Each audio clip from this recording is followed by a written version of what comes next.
ಆದ್ರೆ ಅದು ಧರ್ಮ ಯುದ್ಧ ಆಗುವುದಿಲ್ಲ. ಇಲ್ಲಿ ಆಗಬೇಕಾದದ್ದೇನು? ಊಟ ಯುದ್ಧ ಸಲ್ಲದು, ದ್ವಂದ್ವ ಯುದ್ಧ ಎನ್ನುವುದು ಆಗಬೇಕಾಗಿದೆ.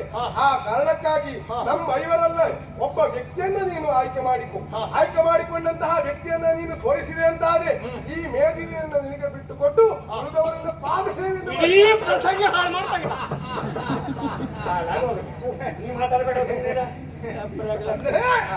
ಊಟ ಯುದ್ಧ ಬೇಡ, ದ್ವಂದ್ವ ಯುದ್ಧ ಆಗಬೇಕು. ಈಗಿನ ಮಾತನ್ನು ಒಪ್ತೇನೆ. ನಾನಿವತ್ತು ಆಯ್ಕೆ ಮಾಡುವುದು ಗದಾ ಯುದ್ಧ. ಈ ಗದಾ ಯುದ್ಧಕ್ಕೆ ಯಾರನ್ನ ಆಯ್ಕೆ ಮಾಡಿದ್ರು ಬರ್ತೀರಾ? ಬರ್ತಾರೆ. ನಕುಲ ಸಹದೇವರು ಇದ್ದಾರೆ. ಎಲ್ಲಿದ್ದಾರೆ?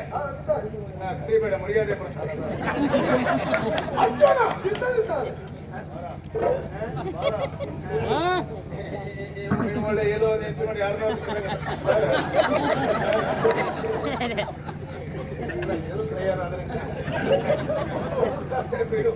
ನಾನು ಈಗ ನಿನ್ನನ್ನೇ ಕರೆದ್ರೆ ನಾನು ಸಿದ್ಧವಿದ್ದೇನೆ. ಯಾವುದಕ್ಕೆ? ಗದಾಯುದ್ಧಕ್ಕೆ. ಯಾರಲ್ಲಿ?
ಯಮಳನು ಚಿನ್ನನು